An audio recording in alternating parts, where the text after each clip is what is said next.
A father fleeced of more than $200,000 in a shocking case of elder abuse has called for more financial safeguards. It's often called inheritance impatience, this sense of entitlement that some older adults feel about their parents' money, that somehow it's their money and they can start spending it. My whole world crashed in. It has completely changed my life, completely. I don't trust anybody now. Australian retirees are wealthier than ever thanks to 3 decades of booming superannuation savings. But not all families are prepared to wait for their slice of that fortune, and some are going to great lengths to get their hands on it sooner. Hello, I'm Chris Bourke and welcome to the Bloomberg Australia Podcast. On this show, we normally dive into the financial or economic forces that are shaping Australia. This week, however, we're turning to a more sensitive social trend, but one that's being fueled by the nation's increasing financial divide, and that is the rise of elder financial abuse. To explore what's happening and why this is becoming more common in Australia, I'm joined by our Sydney-based economy reporter, Swati Pandey. Swati, welcome back to the podcast. Thank you, Chris. Happy to be here. Swati, so you've spent quite a few months speaking with people about this rather distressing topic for an important story that you researched with our pensions reporter, Amy Bainbridge. Some of those people have gone through really difficult experiences, and one of them was a retired nurse called Joan. Tell us what happened to Joan. So Joan's, that's not her real name. Yeah. We are using a pseudonym to protect her identity. Absolutely. She's in her 70s. She worked as a nurse and was a lifelong renter.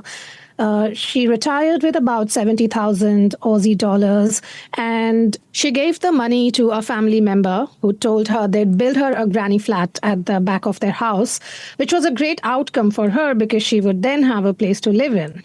Unfortunately, that's not how it turned out because the apartment was never finished. It didn't have a properly functioning kitchen or laundry, which meant that Joan had to rely on the main house, and that led to tensions with the people in the main house. And the tensions worsened to the point where within a year, Joan was forced to pack up and leave. So she didn't have any of her savings because she gave it to the family member. She now did not have a home to live either. She did not have a safety net, and she was basically out in the streets. And worryingly, we found through our reporting that Joan's case is not isolated. This is a growing trend in Australia and elsewhere, even other developed economies.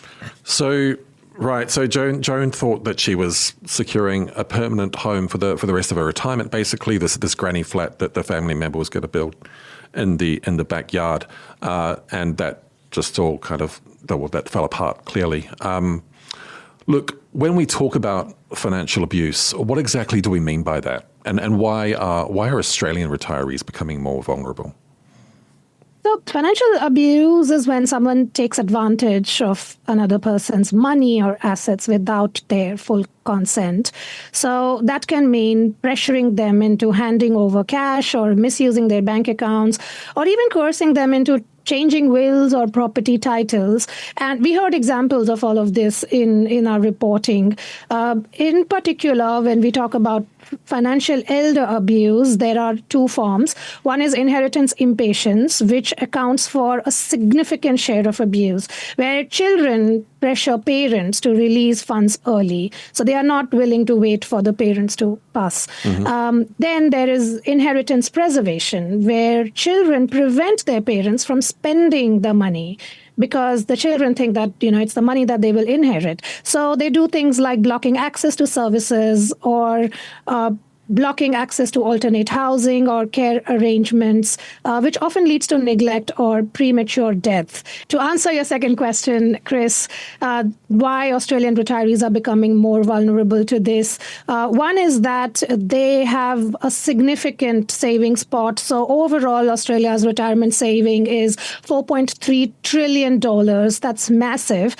They also hold significant wealth in the form of property. So just in Sydney, Sydney, for example, in the past 20 years or so, property prices have surged by more than 150, 200%, depending upon where you are. And at the same time, they face declining health as they age. There is greater reliance on carers. There is sometimes social isolation, which makes it easier for others to exploit them. And the worst bit of news is that it's family members in most cases, mostly children, who do this. That's a key point, right? So while growth in our pension system has been very widely celebrated around the world, the fact that older people now have more money to support them in their retirement has actually made them targets within their own family. So how big are the average super balances in Australia? What kind of sums are we looking at? So the average balance for men is about $180,000. For women is about $150,000. But as you near retirement, the amounts are a lot bigger. Right. For example, if you worked through your life cycle, you could have somewhere around $500,000, $600,000 as well. It just depends on what you were working, what sector you were working in, how much you earned. Yeah, that's a fair bit of cash to have in your retirement. Do we have any local data to show just how much this elder financial abuse is on the increase in Australia? So this problem is largely unreported, Chris, because as I said, a lot of the time children are involved. So parents are unwilling to press charges, report to the police. Sometimes they don't even realize this is happening to them. The government and other bodies are still trying to find the extent of the problem.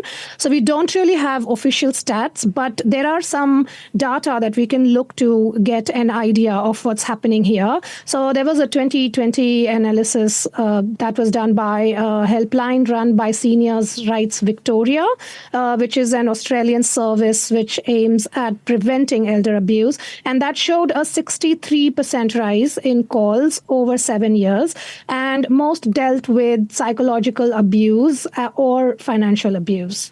63%, that is a significant increase. Look, at the other end of the spectrum, we have a huge affordability crisis in housing in Australia. There's lots of people, younger people, struggling to get onto the property market. How much of a role is that playing in the financial abuse of elders? A big one. Rising property prices mean many older Australians now sit on homes worth far more than super or savings. And that wealth has become a target with family members or others, pressuring them to sell, refinance, or even hand over title deeds. And while the retirees or the seniors have become wealthier with this property investment, the younger generation have struggled to get their foot in the door and even buy their first home. And that inequality is also one of the causes of this financial abuse of elders. Look, so that's where the tension lies here. A lot of cashed-up retirees who are perhaps getting a bit more vulnerable, and then these increasingly desperate younger people who want to get their hands on their inheritance earlier. You spoke to quite a few people for this, as I said earlier. Look, what other kind of examples of this financial abuse did you uncover in your reporting? Yes, we heard of stories where grandparents were forced into signing over property deeds under threats of losing access to their grandchildren, retirement savings being siphoned off after children were added as trustees of self-managed pension funds.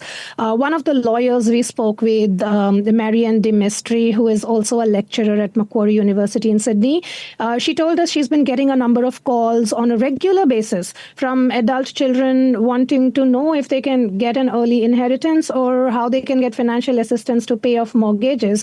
Also spoke with Financial Advice Association of Australia's Sarah Abood, who told us that younger people are increasingly not wanting to wait until their parents die. And these are just some of the examples, and we are still scratching the surface. So that's pretty sobering stuff there. When we come back, why elder financial abuse is not only a problem in Australia. Welcome back to the Bloomberg Australia podcast. I'm Chris Bourke, and today I'm talking to economy reporter Swati Pandey about elder financial abuse in Australia. We're looking at how this behaviour is on the increase as retirees' super balances get higher, people live longer, and younger generations are finding it even harder to get on the housing ladder. Swati, so those are the main factors I just summarised that are contributing to the rise of this trend in Australia. But this is actually quite a trend that's on the rise globally, right? What do we know about that? Yeah, so one of the other factors that we have seen of late is cost of living crisis, financial pressures that people are facing. And this is not just Australia. Again, it's a worldwide problem. And the issue demands urgent attention. So cases worldwide, like in Australia, are heavily underreported, and that's largely because family members are involved. Conviction rates are low. In the US, it is estimated that the victims of elder financial exploitation lose $28 billion annually, with perpetrators ranging from family members, acquaintances, or professional criminals even. In the UK, the charity Hourglass, which is a specialist elder abuse organization, it estimates that financial or economic abuse costs society over £16 billion annually. And their projection is that it could rise to $25 billion a year by 2050 if no action is taken. Wow, those are big numbers. $28 billion in the US. But aside from that financial impact, look, what does this do to victims' lives? I mean, what's happened? What's happened to Joan, for example, the case that you talked about at the start of this podcast? So in Joan's case, she was able to enter mediation with the help of a lawyer from a community organization. And clearly the family member had refused to give any money or get her back into the cabin. So, which is why she ultimately had no other resort but to bring in a lawyer. And she got most of her money back, and she found emergency accommodation as well. But the fallout has included a breakdown of family relationship, and she's also not in a very good place mentally. She told us she's getting counseling as well. And to answer the other question on outside of financial impact. This can be pretty devastating for older people, especially if you've lived a decent life, you've retired, and you're looking forward to kind of like a nice, peaceful life, maybe spend time with your children, grandchildren. But then something like this happens, it erodes trust, it erodes your independence, it leaves you feeling isolated, ashamed in some cases, betrayed by those closest to them. It can trigger mental health issues like anxiety or depression, increase stress-related physical health problems as well. And in some cases like Joan, it drives people out of their own homes or communities. And that loss of control over finances also means less ability to make choices about care, about their lifestyle and dignity later in life. Okay, so let's try and end this on a positive note. What is actually being done to prevent the rise of elder financial abuse in Australia? Look, there is a lot of consultation, advocacy, and proposals happening. In Australia, the government has done a number of inquiries as well. So this is a topic that people generally do talk about, whether it's financial advisors, whether it's superannuation funds or banks. So it's topic du jour, and hopefully we will have concrete measures in a few months' time. There is a national helpline. Banks are being trained to spot suspicious transactions as well. Financial advisors are being trained to spot suspicious transactions or kind of suspicious dealings. Australia's Age Discrimination Commissioner is working with the Attorney General's Department to establish what they are calling a Financial Elder Abuse Action Collaborative. It's a big word, but the collaborative is designed to bring banks, superannuation funds, financial credit providers, financial planners, advisors, customer support groups, community legal centers, all of these together, people who are responsible to provide the service and can prevent such an abuse from happening at the start, or can respond when the abuse has actually happened. So what the Age Discrimination Commissioner is doing is not a review, it's not an inquiry. It's actually trying to create some level of consistency and coherency in the entire process,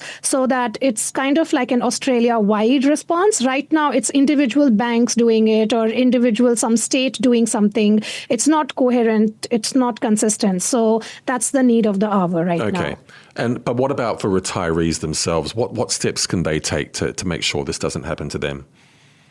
So for prevention, what we gathered from our reporting is that retirees are encouraged to put trusted legal arrangements in place, and they should check their accounts regularly. So you shouldn't 100% rely, even if it's your son or daughter. Check your accounts regularly. Stay socially connected. That is really key, because isolation makes people far more vulnerable. If something feels off, getting advice from a lawyer or a financial counselor, or even calling the elder abuse helpline can make all the difference. So it's kind of combining stronger systems that the government can create with individual vigilance. And that can really be, that way we can really make sure that older Australians can enjoy their retirement with financial security and dignity. Okay, thank you. That's good advice. This is an important story, and we will be monitoring it as we go forward. Thank you, Swati, for joining us on the podcast today. Thank you, Chris, for having me. If you found today's conversation insightful, be sure to follow the Bloomberg Australia podcast wherever you listen. This episode was recorded on the traditional lands of the Wurundjeri and Gadigal peoples. It was produced by Paul Allen and edited by Ainsley Chandler. I'm Chris Bourke. See you next week.